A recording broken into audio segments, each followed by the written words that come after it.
Yeah, we gotta work on it.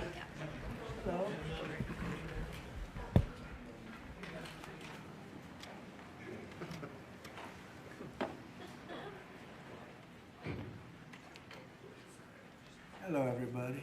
Thank you very much. You all set? Well, we're talking about cafe standards, a very big deal, very important today. My administration is taking historic action to lower costs for American consumers, protect American auto jobs, and make buying a car much more affordable for countless American families and also safer. We're officially terminating Joe Biden's ridiculously burdensome, horrible, actually, cafe standards that imposed expensive restrictions and all sorts of problems, gave all sorts of problems to automakers. And we're not only talking about here, we're talking about outside of our country, because nobody could do it. Nobody wanted to do it, and it was ridiculous, very expensive. It put tremendous upward pressure on car prices, combined with the insane electric vehicle mandate. Biden's burdensome regulations helped cause the price of cars to soar more than 25%. And in one case, they went up 18% in 1 year. Today, we're taking one more step to kill the Green New scam. It's part of the greatest scam, probably, well, other than Russia, and a few others I could name. The greatest scam in American history, the Green New scam. And it's a quest to end the gasoline-powered car. This is what they wanted to do, even though we have more gasoline than any other country by far. And people want the gasoline car. They want everything. They want electric. They want to have lots of alternatives, but they do want the gasoline car. Right now, it's leading away by a lot. The car business is a very interesting business, but we want to keep it that way. I want to thank Transportation Secretary Sean Duffy, Deputy Transportation Secretary Stephen Bradbury, as well as CEO of Ford, Jim Farley. Jim, where is Jim? Let's see. Hi, Jim. Congratulations. You're doing a great job. CEO of Stellantis, Antonio Filosa. Thank you very much, Antonio. Chairman of the National Automobile Dealers Association, Tom Castrida. Yes, sir. Thank you very much, Tom. Great to have you. And Manager of General Motors Orient Plant, John Urbanek. Yes, sir. Thank you, sir. Great to have you guys here. And you're going to say a few words in a minute about how ridiculous this was, but we've just freed you up. So you're going to have a good day and have a good number of years. Thanks as well to Senator Shelley Moore Capito, Ted Cruz, Kevin Cramer, Marsha Blackburn, Eric Schmidt, and Bernie Marino, as well as Representatives Sam Graves, Vern Buchanan, Mike Kelly, Roger Williams, Lisa McClain, and Troy Balderson. All great people. These are great people. And I know there's a lot of support long beyond the people that are here. We've had tremendous support on this.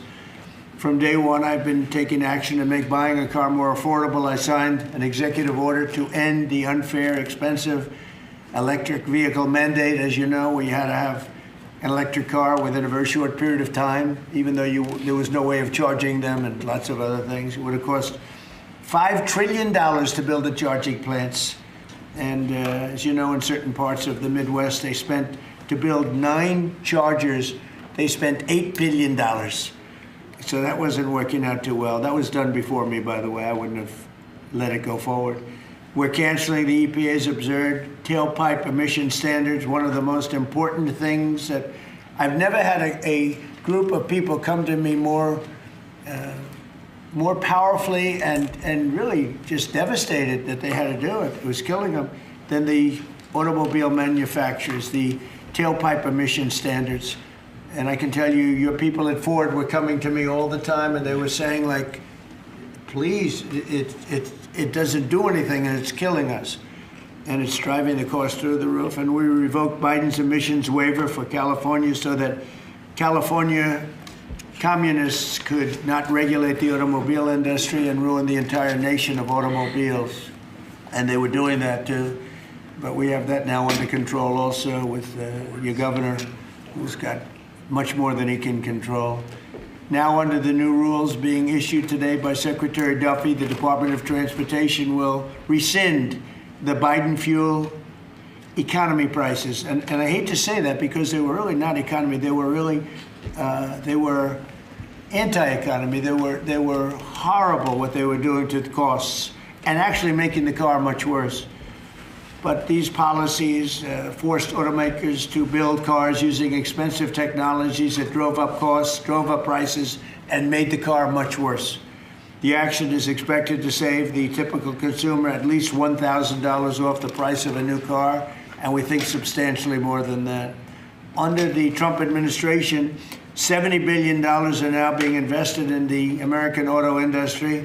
Ford has announced it will invest $5 billion across its Kentucky and Michigan plants. Is that a correct statement? That's right. That's a lot, $5 billion. You could do more.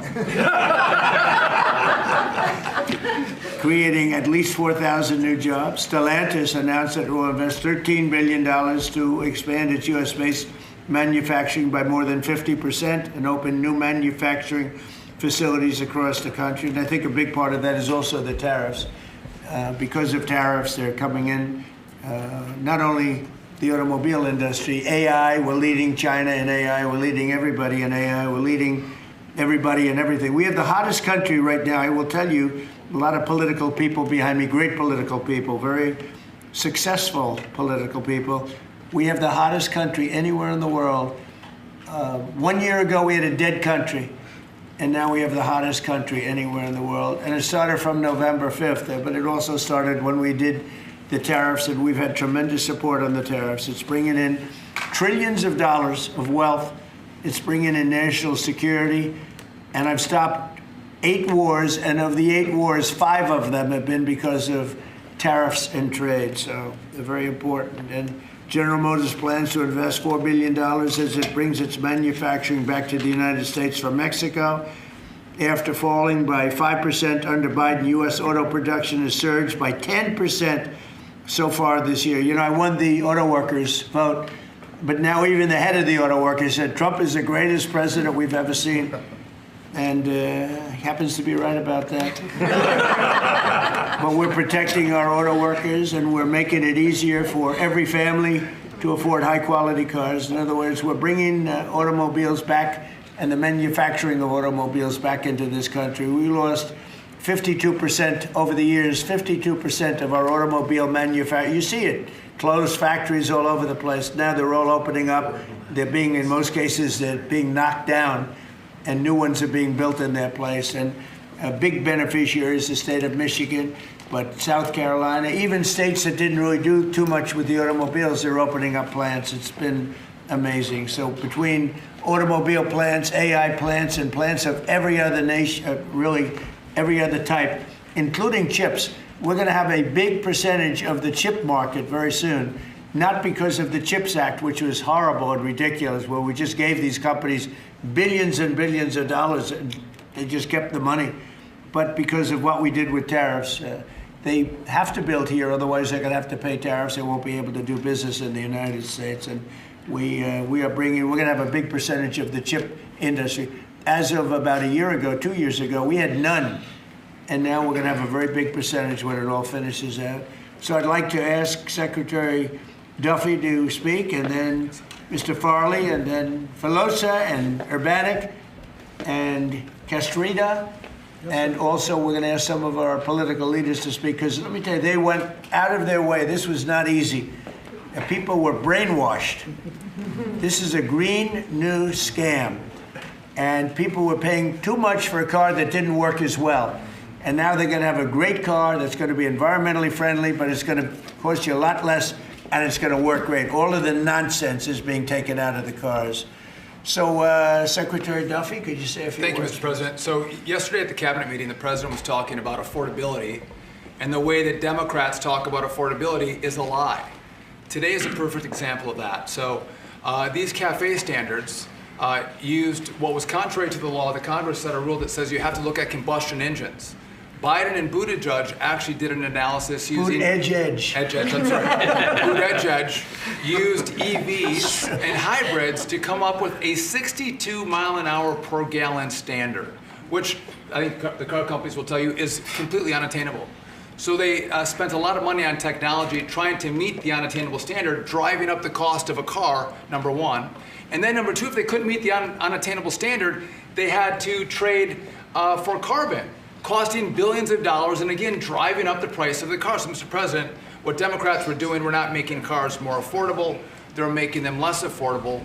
The consequence of that is going to be that more Americans can afford to buy a new car, which means they're going to be safer on the roads because of all the great new technology we have that save lives. So we'll have less death on American roads. These rules are going to allow the automakers to make vehicles that Americans want to purchase, not vehicles that Joe Biden and Buttigieg wants them to build, which is important. But also, this is important for American jobs. The more cars we sell, the more jobs we have in this country. And so this is jobs, this is freedom, and this is common sense, Mr. President. So thank you for your leadership. And I appreciate what the Senate did with the big, beautiful bill and what we've done here today. So thank you, Thank you Mr. very President. much. A big, beautiful bill is, it's something. It's amazing. Wait till the people see the benefits and the lower taxes that they're going to have, lower regulations. So, how about Ford? Mr. President and Secretary, all the important lawmakers here, competitors, today is a victory of common sense and affordability. We're very proud of Ford to be the #1 auto producer in our country. 80% of the vehicles we sell here we make in our country. Right. And we never left, unlike many of our competitors. We're the #1 exporter, and we have the most auto factory workers. And this CAFE standard that is aligned with customer demand is the right move for a lot of reasons. We were #2 last year in EV sales, we were #3 in hybrid, and we're the leading brand for combustion. We believe that people should be able to make a choice, as you said, Mr. President, and we will invest more in affordable vehicles.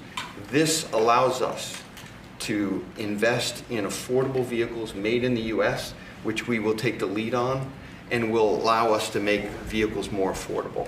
So thank you for making this step for all of you. Thank you very much. One of the other things we're doing, it's separate from this meeting, but I think everybody here would agree with it. If you go to Japan, where I just left, and if you go to South Korea and Malaysia and other countries, they have a very small car, sort of like the Beetle used to be with the Volkswagen. They're very small, they're really cute. And I said, how would that do in this country? And everyone seems to think good, but you're not allowed to build them. And I've authorized the secretary to immediately approve the production of those cars. So you'll be able to buy, they really are, they're actually, some of them are really beautiful, actually. If you take a look, Honda, some of the Japanese companies do a beautiful job. But we're not allowed to make them in this country. And I think you're going to do very well with those cars. So we're going to approve those cars. Would you like to say something about that? Well, no, just that he never stops working, so even when he's on Asian time, he's calling me at midnight in the States. But he gave me the directive to clear the regulations on this, which we have. And so if Toyota or any other company wants to make smaller, more affordable cars, fuel efficient, we have cleared the deck so they can make them in America and sell them in America. They're really nice and less expensive. And it really gives people a chance to have a car, you know, have a brand new car as opposed to a car that maybe isn't so great. And so you car companies start thinking about that. I think it's going to be a tremendous market. Please, would you like to say something? Thank you, Mr. President. It's a great day for us at Stellantis today, because it's the day where we see CAFE regulation reconciled with real customers' demand.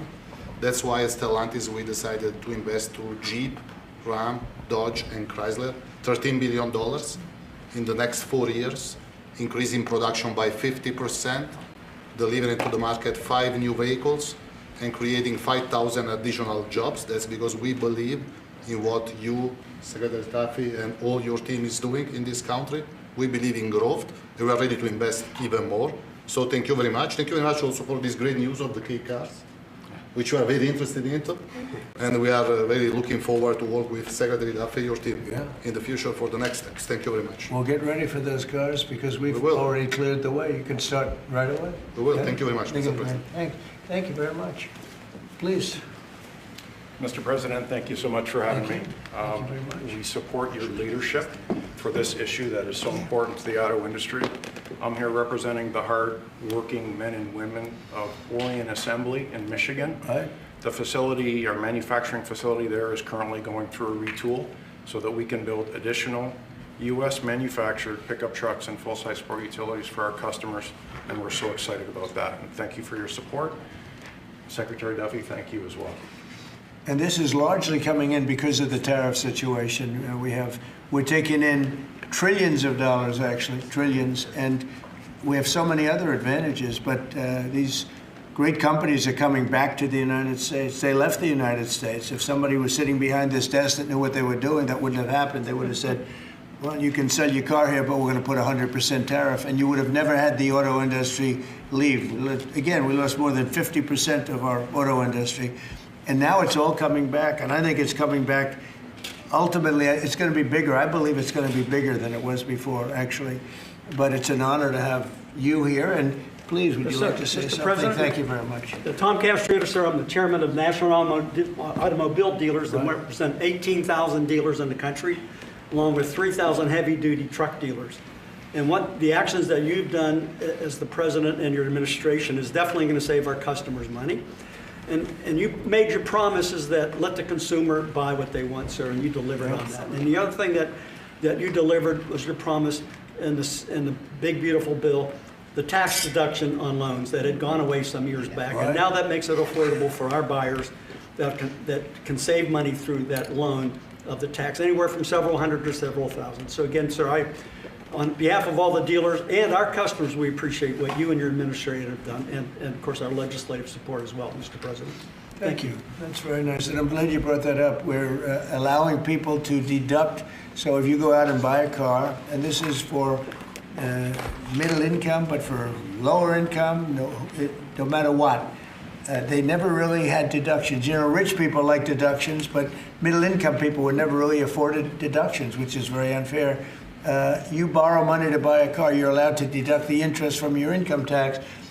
And I think that's going to be one of the most, in terms of your industry, I think it's going to be the biggest thing that we're talking about, maybe even bigger than cafe standards. People are going to be able to borrow money, deduct it, so it's going to cost them essentially half. And they'll be... It'll help, yes, sir. I think it's going to be a tremendous factory. They've never had a chance to do that before. And that's all done. That's all in the great, big, beautiful bill. So it's really terrific. I'd like to ask a couple of our political leaders to say, because you guys have done an amazing job. This was something that was going to be very tough. We had to fight lunatics to get it done, and they had no answers. You know, you just present them with the facts, and they just say, well, we're just not going to vote for it. They couldn't talk about it, but they didn't want to vote. I see Mike Kelly, my friend back there, has been with me from day one, right? Yep. What do you have to say, Mike? Well, you know what? I think you hit the key. Everybody's talking about the same thing. In America, Look at the way they like each other. Now, you can see, there's no hatred between these two guys. no, as long as I beat his price, we're friends. No, but you hit it nail on the head. The American people have always been able to choose what they want to buy. Right. They don't want to be taken out of a market by people who, quite frankly, don't even drive their own car, and saying this is the way you've got to go going into the future. And say, well, you may say that, but you're not in the market. You have no idea. And I know the business we're in. At the end of the day, if you were there with me, I'd say, oh, so Mr. President, other than price, what's keeping you from taking the car home today? It's always price. Yeah. And the fact that we can build a car that's affordable, that people want to buy, that's the key to it. What you've done is unlock the most ridiculous statute that ever came in with CAFE. It wasn't done by the Congress. It was done by President Obama after the courts failed on it. So thank you for doing what you're doing. You're making America great again in every single way. Thank you. Thank you. It's going to be so big for the auto manufacturers. People aren't even going to believe the impact this has. You know, Mike used to come to my rallies all the time, and we'd have a rally, and it was like 0 degrees. It was freezing everywhere, and he'd sit there without a shirt on. And I didn't need that, you know. I didn't say it was pretty, but he would sit there in the cold, and he didn't mind it at all. I said, that's one tough cookie, right? You lit it up. We didn't need any heat. You were there. We had a good time. We had a lot of great rallies, We right? did. We did. Pennsylvania. Please, Mr. Congressman. Thank you, Mr. President. I represent the dealer body. I'm a dealer, and we got some other dealers in here, but this is huge for the dealer body, the local car dealer. We're going to be able to sell what the customer wants. The manufacturer's going to make what the customer wants. We've got all kinds of options to the big bill. It's going to enable people, as we talked about, to deduct payments and so forth. As we say in the business, they've never been cheaper than they are today, Mr. President. And it's going to be a great opportunity for the dealer body to sell what consumers want. And 99% of the businesses in America are small businesses. Many are car dealers, employ a lot of people. It's going to be a great year for us. We appreciate your leadership, and we appreciate, from a retail standpoint, we appreciate the manufacturers going to step up and build cars that customers want and that we want to sell. So thank you very much. It makes it a great country. He's also a very brave congressman because he was there on the baseball field that horrible day with Steve Scalise and some other people. He was hit, but he took it very well. He took it very well. You're my pal. Thank you. That's a great job. Appreciate you. Great job. Appreciate it. Kevin, could you say a few words of wisdom? One of the really smart economic forecasters, I will tell you. Beyond an economist, he's a real forecaster. Please. Sir, I think that there's a massive macroeconomic benefit to what we're doing today. And the way to think about it is that the car that has the best gas mileage that you could buy that has only gasoline is a Honda that gets about 36 miles per gallon. Joe Biden wanted to make every car on average be above 50. So there's no car made in the US that you would be able to sell 2 years from now, 3 years from now under that rule. Because what he wanted to do was make everybody have an electric car, as you know. But here's the thing, that if everybody had an electric car, then nobody would be buying gasoline anymore, and they'd have to take all the miles that they travel and put it on the grid. And so we would have to increase the production of electricity in the US by 25% over the next couple of years if they had their way. And so you've really stopped a massive disruption for the economy with this. And so thank you, sir. That wasn't the main reason, and yet it certainly is a main reason. You wouldn't have been able to do it even if you wanted it. It's just so crazy. That was the mandate, which we ended. Troy, would you like to say something? Great honor, thank you. My family is a former dealer, 48 years, Chrysler Dodge dealer. And then I got into the political world, sir. Yeah. I had more fun in the dealership world, but I miss it, but I still play a big role in automobiles and grateful. I remember under President Obama when the CAFE standards changed, as Mike brought up, and going through those challenging times as a Chrysler dealer before Stellantis came along. It was Daimler before you guys got it. So thank you very much for being here and making these changes. And as you said, that interest on the car loan piece was big. And I know that Bernie led the charge on that in the Senate and get it into one big, beautiful bill. That really is a big deal, and people need to understand how big a deal that is. They did a great job. And by the way, we had a great victory last night. Matt is going to be great. Kind of like our race, huh? He's going to be a great congressman. I think so. Really, like us, right? Yeah, like us. One of my early endorsements, right? Yes, sir. Can we talk about it? You're right there is a man. Come in. Let me say hello to you. Please, go ahead. Thank you, Mr. President, Thank you. for your leadership. But the thing I've admired most, you've been in business, you've been in the battles over the years, and you're helping us lead us out. Most people that are up here have no idea about business or small business. That's It makes true. a big difference. One is. Number two is, I would just say in terms of the tax stuff we're talking about, one of the things that get missed, and I'm in Florida, Sarasota region, is the ability to deduct. Most people have a small business, they'll have a lawn business, they'll have this, that, they buy a new or used truck. They can take that deduction, let's say they're in a 20% tax bracket, but the vehicle's 60 grand, they can take 20% of the 60 grand, get a $12,000 write-off. They can pay their payments for the first year. That's a powerful tool we don't talk about, I don't know why, but at the end of the day, because of what you've put in place, full expensing, Right. that's the tool that Big. would use. And you could just think about all the people in Florida, just general places, they're buying old vans or new vans, they're buying trucks, mainly trucks, and they're getting a deduction. They don't even have a payment for a year. That's right.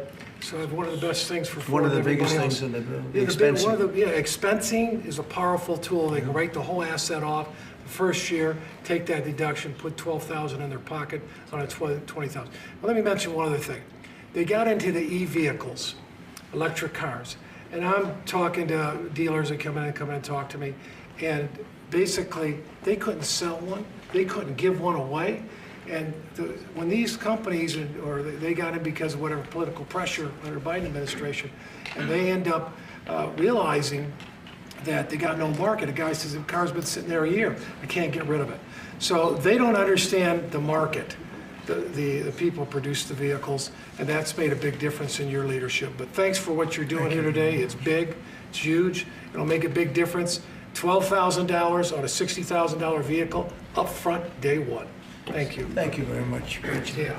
You know, we're just talking about something that's interesting. Ford would make, and I don't want to speak for Ford because we have one of the top people right here. Mr. President, it's fine if you want to talk about Ford. Ford would make numerous electric cars in order to sell one Ford 150. Yes. Because they'd make all their money with the 150. Yes. And they were willing to lose money on building 2 or 3 electric cars that they couldn't sell in order to make some money on the 150, because the 150 is a monster. I'll tell you what, that no matter where you go, they love that Ford 150. Yes. But isn't it a ridiculous model when you have to build 2 or 3 cars that you know you're not going to be selling or not be selling for much in order to really do something that you should have the right to do, which is make a car that you want to make? Yes. And that the market wants, right? So congratulations on the 150. Thank you. Best-selling vehicle in the United States. Just saying. Now it's 100% built in the United States. now it's only going to do no, but it really is. It's amazing. It's an amazing brand. There was a lot of stupid things done here. What would you like to say? Yeah, I thank you, Mr. President, and Secretary Duffy, and all of us. You know, one of the last times I was here is when you signed the electric vehicle CRA, Congressional Review Act, that all of us participated in, the beginning of really making common sense, because it was going to impact 17 other states and really a large part of our economy. This is about affordability here. I'm just going to say one thing. Well, maybe I already said one thing, so now I'm going to say 2 things. When we talk about a car and auto, we sort of talk about just, oh, we need a car. Do you know what a car does for a family? You can take your children to school, you can go to the store, you can visit your mother, you can go to church, you can have a job, you have the flexibility that you need. A car for an American family is about a roadway to prosperity. Big deal. It's a big deal. And so by making them more affordable, making them more choice-driven by what families want and need, today is a great day for the American family. Absolutely. Thank you. Absolutely, and the American worker. Say. Well, thank you, Mr. President and Secretary Duffy, and to my colleagues that are here. In Tennessee, we make great automobiles, and we have a fantastic workforce. And whether you're GM or Ford, with their new investment in Tennessee, or Nissan or VW or Toyota with the engine plant, what you see is the components that are necessary to build these cars. And removing these standards and making cars more affordable does mean that more people will purchase them, but it also means we're going to have to make more cars to meet that demand, and for Tennessee, that is a great thing. So, you know, I'm just sitting here and I'm thinking, like, we have the biggest auto manufacturers in the world. They're talking about investing billions and they're investing it as we speak, but billions and billions of dollars in our country. Thank you very much. And they're here. They're not like, well, maybe we'll do it. They're doing it because of tariffs, and they're doing it because of maybe they like the president, and we're doing things like this for them, which frankly, no matter who you are, this should be done. And we're doing things like deductibility of interest. When you borrow money to buy a car, you're allowed to deduct it from your income tax. That is a massive tax cut for people that probably are going to be trying to buy that car anyway. And I really think that that interest factor is going to be one of the biggest things. When I was proud of that because I thought of it, and it seems so simple. Other people are allowed big interest. If you're a rich person, you're allowed to have big interest deductions for different things you do. But if you're a middle-income person that has to buy a car, you were never entitled to anything. And now you're getting a full interest deduction on the loan. And I think that's going to have one of the biggest impacts. But we're here with companies that are investing tens of billions of dollars in our country as we speak. It's not going to be in 2 years or 3 years. A lot of it's because of the expensing provision in the bill, in the big, beautiful bill. But a miracle is happening in our country. It's a miracle. This is just the auto industry, but we have other industries where it's the same thing. They're building all over our country, and this is a revolution is happening. It's a business revolution. It's a jobs revolution. It's a car revolution. We're bringing back the car industry that was stolen from us because we have people that didn't know what they were doing sitting at this desk. And they put the wrong people in. because they weren't advised properly. And this is really an incredible thing that's happening. Go ahead, Kevin. Well, thank you, Mr. President. And I think in many respects, pretty much everything that could be said has been, except that I think what Kevin talks about in terms of the cascading economic opportunity from this one single event is just the tip of the iceberg. When you think of all the rules and regulations that you have repealed, I think it's more important, frankly, than the tax cuts. However, in the Working Family Tax Cuts Act, remember we made permanent a lot of really good policy from the first Trump era, not the least of which for small businesses is bonus depreciation. The opportunity to depreciate the year that you purchase an F-150 for your small business or a large truck for your farm. I just think we're going to roll into 2026 and we're going to see an escalation of economic opportunity, the likes of which I probably have never seen. I think nobody's ever seen it, nobody in the world, because there's never been 18 or whatever it ends up being. In 10 months, we have $18 trillion being invested. We never had $1 trillion being invested. And Biden had much less than that. Think of it.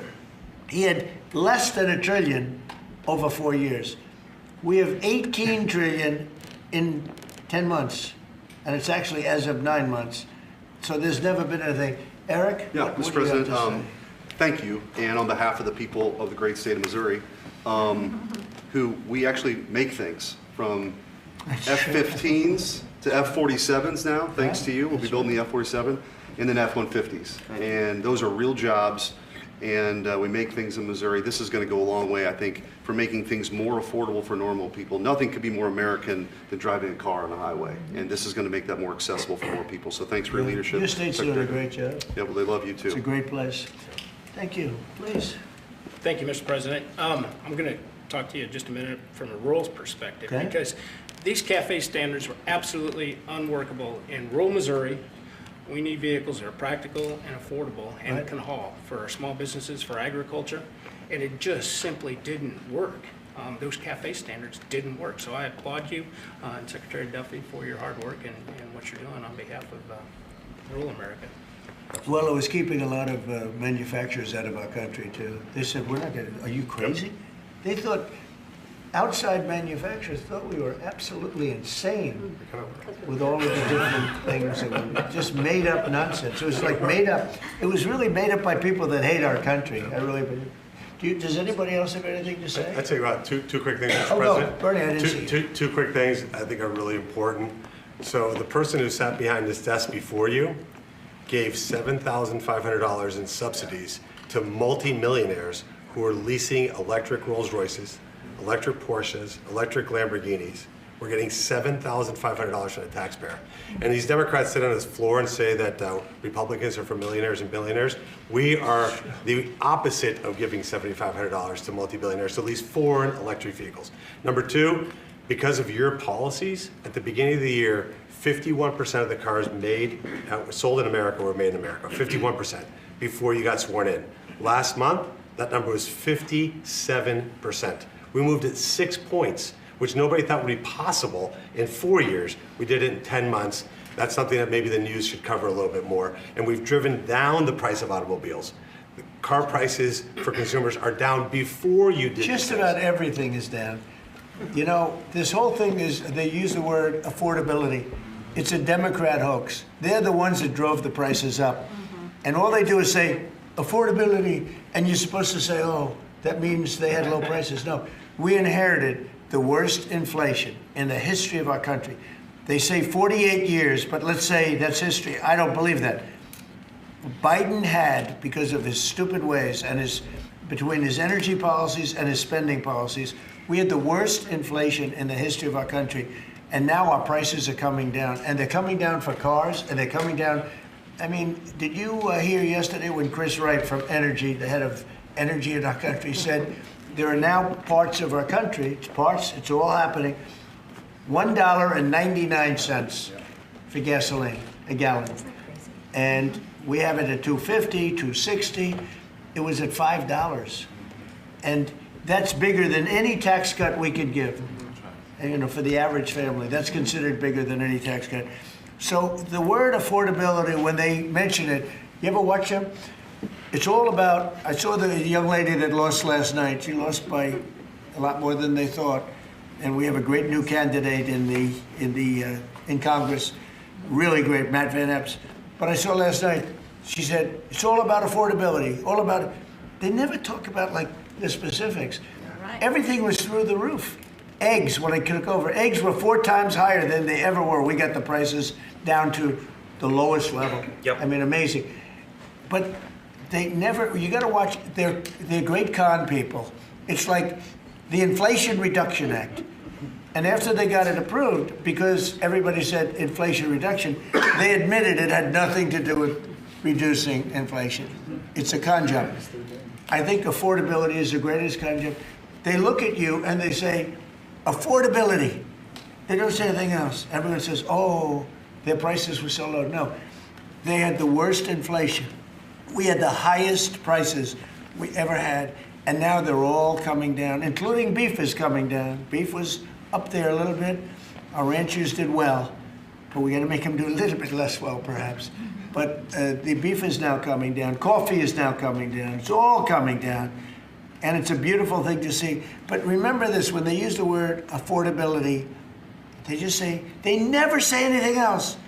This election's about affordability, and then they go into the next subject. It's a con job.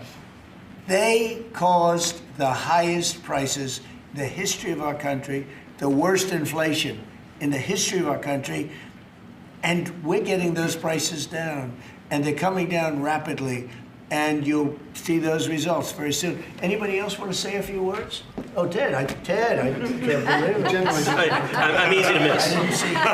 It's very rare that I would miss it. Go ahead, Ted. Well, Mr. President, I want to congratulate you on behalf of everyone here for the leadership that you're showing. And this is a victory today for consumers. This is a victory for affordability. Your critics like to say the word affordability. Under Joe Biden and the Democrats, they put mandate after mandate after mandate on cars and trucks, and they drove the price up thousands and thousands of dollars.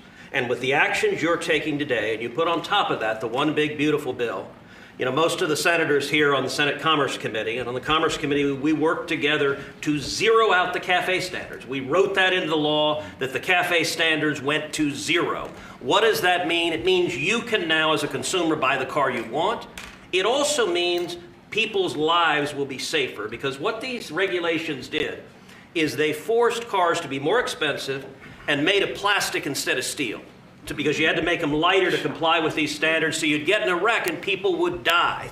The result of what you're doing, you're literally saving people's lives, and you're making it where families can afford to get a new car. These actions will drop the cost of cars and trucks thousands of dollars. That makes a real difference. And I'll make one final point. You know, about half the members here are car dealers. And I will say my good friend Roger Williams out in the lobby, he tried to sell me a car, which didn't surprise me, but I just want to give props to Mike Kelly. He showed he was savvier because he tried to sell you a car, and you can afford a much nicer car than I can. So well done, Mike. Roger, you just went to the wrong customer. I was $100 cheaper. The thing that Ted just said, it's true. Plastic instead of steel. Think of that. And people died because of that. The plastic was plastic in an auto accident, and it broke up, and people were shattered because of that crazy deal. But it's a really good point. Go ahead. And Mr. President, I'll tell you, in the Senate Commerce Committee on January 14th, we're going to have a hearing with all of the big three there and Tesla, and the entire hearing is going to focus on how your leadership has reduced the burdens on car makers. That's lowering costs, that's giving consumers more choices, and it's producing more jobs in America. And it's highlighting that's a real record of success. Yeah, well, it's an honor. And, you know, they were going by California. We had like 2 different countries, California and 15 that followed California, because you had 15 states follow California. And the rules from California were just like everything else. That's why people are leaving. That's why it's such a mess. It's got there's a state with such unbelievable potential. But what they did with the car industry is incredible. And that was, you know, the car companies didn't know what to do because they had 2 standards, and you can't build 2 different cars for the same country. And what we're doing today is very big. Would anybody like to say something? Would you like to say something, my friend? I just want to say thank you. Yes, thank you.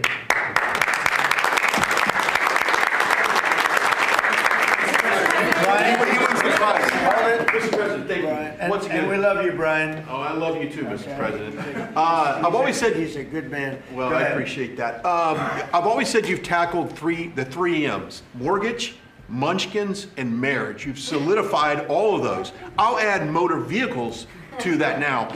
My question, I got one about consumer confidence. We just came off one of the record high Black Friday, up 9.1%. Record high, highest ever, biggest amount ever purchased in one day. Yep. Which I think counters this narrative of affordability, because apparently the Americans are spending money. So I want to see, how do you view that for a consumer confidence being so high going into Christmas and going into next year? And I do have one for the auto group after you. Yeah, I after just that. think that we have tremendous confidence in the country. You know, one of the things in terms of confidence, if you go back a year and a half, you know, it's amazing, we're like into 10 months already, but you go back a little bit before the election, because after November 5th, it started changing rapidly, even though we weren't running it until January 20th. But when you look back and you look at the enlistment of soldiers, people that wanted to join the military, the Army, Navy, Air Force, Marines, Coast Guard, it's like booming, it's all Space Force. But we had the worst recruitment in the history of our country. A year later, we have the greatest recruitment in the history.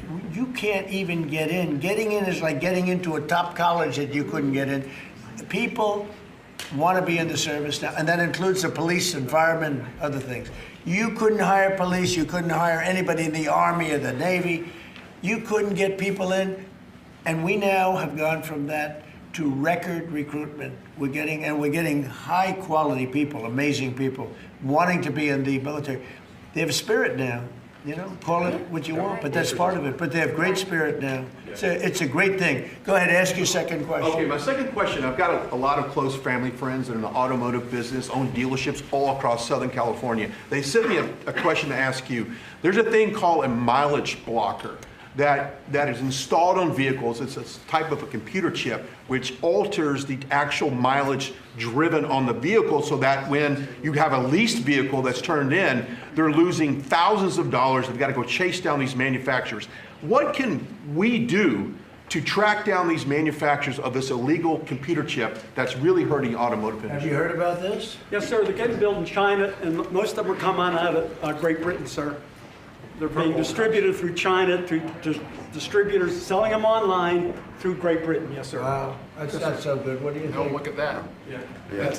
Do you, Bernie, do you know anything about that? It works on older vehicles, and obviously, we got to do a better job. Yeah, of making I sure think controlling it's at the border. something, I've never heard of it. Very good. We never heard of it. That's pretty good. Mr. President, you released video of that first boat strike on September 2nd, but not the second video.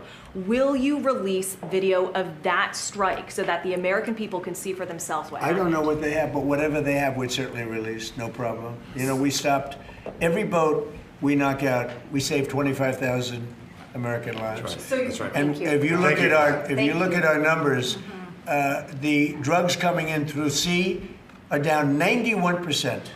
I'm surprised there's 9%. You want to? I don't know who's doing the 9%, but it's down 91, and we're going to start very soon on land, and I'm sure you're thrilled to hear that. Mr. President, on Ukraine, Steve Witkoff and Jared Kushner were there last night with Vladimir Putin. Can you give us an update about those talks? It sounds from what the Kremlin is saying that they're not going to compromise. Can you tell us what you've... I don't know what the Kremlin's doing. I can tell you that they had a reasonably good meeting with President Putin. We're going to find out. It's a war that should have never been started. It's a war, if I were president, we had a rigged election. If I were president, that war would have never happened. It's a terrible thing. But I thought they had a very good meeting yesterday with President Putin. We'll see what happens. It's, you know, when I was in this office and I talked about no cards, I said, you have no cards. That was the time to settle. I thought that would have been a much better time to settle. But they, in their wisdom, decided not to do that. They have a lot of things against them right now. But you have President Putin had a very good meeting yesterday with Jared Kushner and with Steve Witkoff. What comes out of that meeting, I can't tell you, because it does take two to tango. You know, Ukraine, I think we have something pretty well worked out with them. They're very satisfied, considering. But the sad part is, if our president, no war would have ever happened. They would have had 100% of their territory. Nothing would have happened. It's a very sad situation. So think of this. Last month, 27,000 soldiers. 27. That's like you take a stadium, a football stadium, not an arena, and you cut it in half. 27,000 people died, mostly young soldiers, died last month, in 1 month. And that's the only reason I'm involved. You know, we're not spending any money in the war. We're selling to NATO. We're not being ripped off like we were under Biden. Biden was handing everybody everything we had, giving them all the missiles, everything they wanted, free, no charge. He had no idea what he was doing. They're paying top dollar, full price for everything. Goes to NATO, and then NATO distributes it. NATO pays us. So it's not money. We would all, I think I can speak for everyone behind here.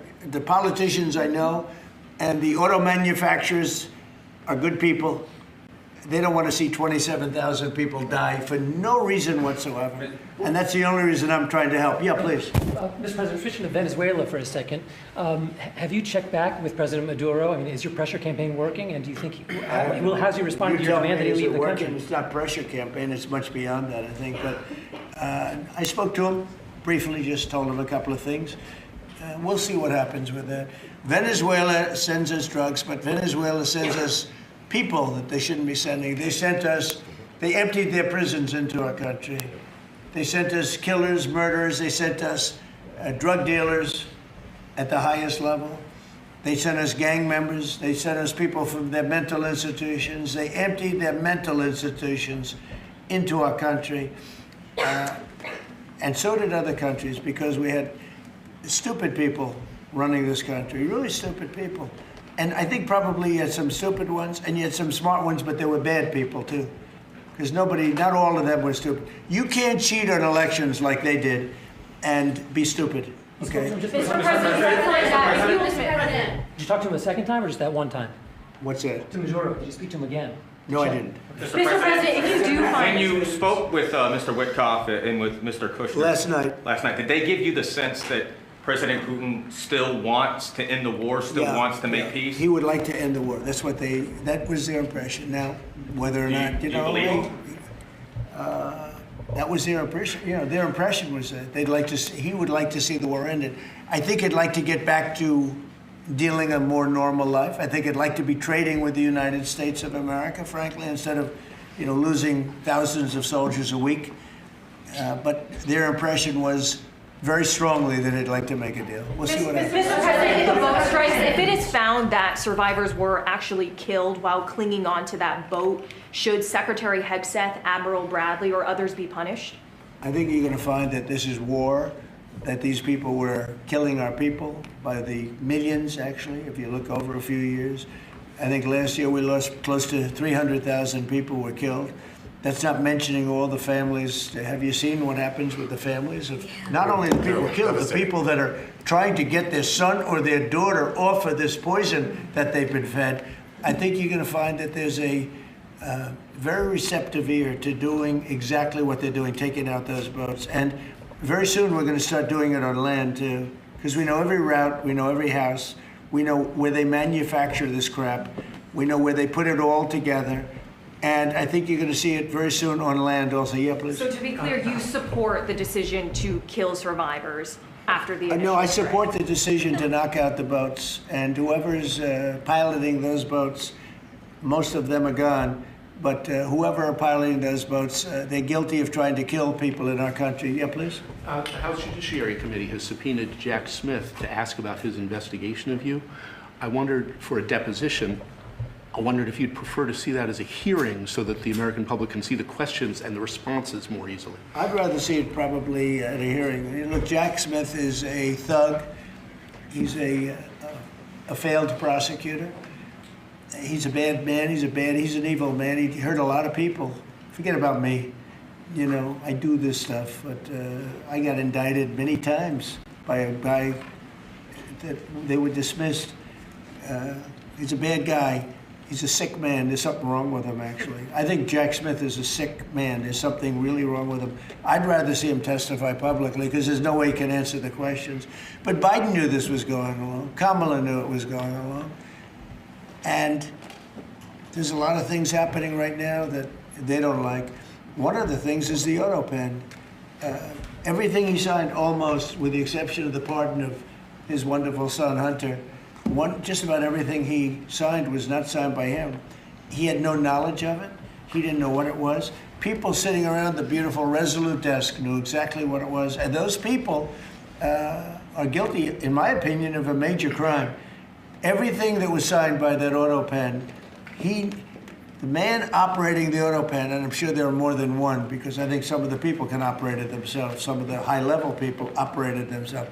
They would just go in and sign his name with an auto pen onto very important documents, not only pardons, but policy, maybe cafe standards, okay, as an example. Who signed cafe? If you ask Biden, what's a cafe standard, he would have absolutely no idea. He'd say, where is the cafe located? The guy didn't know anything. Look, that just shows you what a rigged election can be, but you understand what I'm saying. Thank you. You've had conversations with Jensen. Right, so. Smart man. In your conversations with him, have you kind of given a sense of where you are with export controls and the types of chips that the VA can give to China? Sure, he knows very well. He's done an amazing job. NVIDIA, very good. Yeah. Mr. President, when do you expect for phase 2 of the Gaza peace plan to be implemented? And Well, it's going along well. You know, they had a problem today, I understand, with a bomb that went off and hurt some people pretty badly, probably killed some people. They're telling me it just happened. But it's going on very. We have peace in the Middle East. People don't realize it. We have tremendous support. 59 countries. There's tremendous support. But phase 2 is moving along. Yeah, it's going to happen pretty soon. Mr. President, did you speak with House Republican leadership about your decision to pardon Congressman Henry Cuellar? And are you concerned that you made a vulnerable Democrat perhaps less vulnerable with that decision? It didn't matter. He's a respected person. He was treated very badly because he said that people should not be allowed to pour into our country. And he was right. He didn't like open borders. He was on the border. You know, he represents a very respected man. He represents the people on the border. And he saw what was happening. And as soon as he made that statement, I then said, I'll bet he gets indicted. And that's what happened. You know, I put out my truth from that. Well, I did a truth. Wonderful truth, we love truth. But what happened is he got indicted for speaking the truth. And his wife got indicted, Imelda. And that's sort of a first. Usually they leave the wives alone, right? Don't they, Congressman? Typically they indict somebody, put him in jail for the rest of his life, but the wife can just sit home and cry, or she'll find a new man. You know? A lot of times they find a new man, it makes them much happier. In fact, a lot of times they like that man better than the one that's in jail. Mr. President, thank you. The mayor of Minneapolis, Jacob Frey, is saying that he's actually proud to have the largest Somali community in the country, and his police chief. Well, then he's a fool. Well, his police chief is also saying I wouldn't be proud to have the largest Somalian. Look at their nation. Look how bad their nation is. It's not even a nation. It's just people walking around killing each other. Look, these Somalians have taken billions of dollars out of our country. They've taken billions and billions of dollars. They have a representative, Ilhan Omar, who they say married her brother. It's a fraud. She tries to deny it now, but you can't really deny it because, you know, it just happened. She shouldn't be allowed to be a congresswoman, and I'm sure people are looking at that. And she should be thrown the hell out of our country. And most of those people, they have destroyed Minnesota, okay? Minnesota, you have an incompetent governor. You have a crooked governor. He's crooked as hell, but he's incompetent. Walz he should be ashamed. That beautiful land, that beautiful state, it's a hellhole right now. And the Somalians should be out of here. They've destroyed our country. And all they do is complain, complain, complain. You have her. She's always talking about the Constitution provides me with, go back to your own country and figure out your Constitution. All she does is complain about this country, and without this country, she would not be in very good shape. She probably wouldn't be alive right now. So Somalia is considered by many to be the worst country on earth. I don't know. I haven't been there. I won't be there anytime soon, I hope. But what Somalia, what the Somalian people have done to Minnesota is not even believable. It's not even believable. And a lot of it starts with the governor. A lot of it starts with Barack Hussein Obama, because that's when people started coming in. And you have to have people come in that are going to love our country, cherish our country. They want to kiss our country goodnight. They talk about our country. We want them to pray for our country. This is not the people living in Minnesota. And she's a disaster. She should not be, and her friends shouldn't be allowed. Frankly, they shouldn't even be allowed to be congresspeople, okay? They shouldn't even be allowed to be congresspeople, because they don't represent the interests of our country. Anybody else? Mr. President, the automakers spent billions on meeting the Biden EV rules. Should they be able to recoup that somehow, given the change? And there's a question about the doing it. No. I'm not letting them recoup. They're going to do just fine. You know how they recoup? From this point forward, they'll do very well. Can you also talk about the USMCA and what you're thinking about renegotiating that with the automakers? Well, that's just an ongoing thing. It expires in about a year, and we'll either let it expire or we'll maybe work out another deal with Mexico and Canada. But look, Mexico and Canada have taken advantage of the United States, like just about every other country, in all fairness. It's not them, I'm not blaming them. But every country, because we had stupid people running our country. We had a lot of stupid people running. That's why we have $38 trillion in debt. But the beautiful thing about the tariffs is we'll start paying off that debt. The money coming in, they're finding money in our country now that they never knew existed. The other day, $30 billion. Where did it come from? I said, why don't you check the tariff shelf? They said, sir, that tariff hasn't started yet. It doesn't start till January. I said, no, it started 2 months ago. They called back, sir, you're right, it was from tariffs. No, we have a whole different country. I hope the Supreme Court, I pray that the Supreme Court understands the importance of the sensible, really, I mean, this would be country threatening if something happened with regard to that. You know, the people that brought that case are bad people. They're very bad people. They hate our country. They represent foreign countries, including China. But they represent, and China's paying us a lot of money now in tariffs, but they represent people that really don't like our country much. And I know some of them, and they're scum. In my opinion, they're scum. They're absolute scum.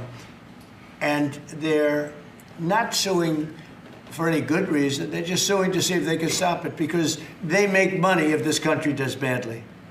You know? So, but we're taking in trillions of dollars. We're stopping wars. We have great national security because of tariffs.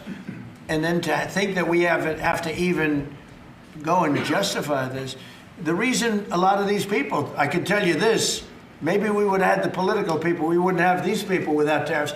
The people that are up here from Stellantis and Ford and General Motors, great companies, including this gentleman, right, they wouldn't be here today if we didn't have tariffs. They'd be building their plants in Mexico and other places. They're leaving Mexico and they're leaving Canada. They're leaving because they ripped off our country. They took our businesses away from us. And now, because of tariffs, they're all coming back. So it's a great thing. Thank you very much, everybody. Mr. President, you call Somalians garbage. What about saying thank you guys? Thank you, Pamela. Thank you. Thank you guys.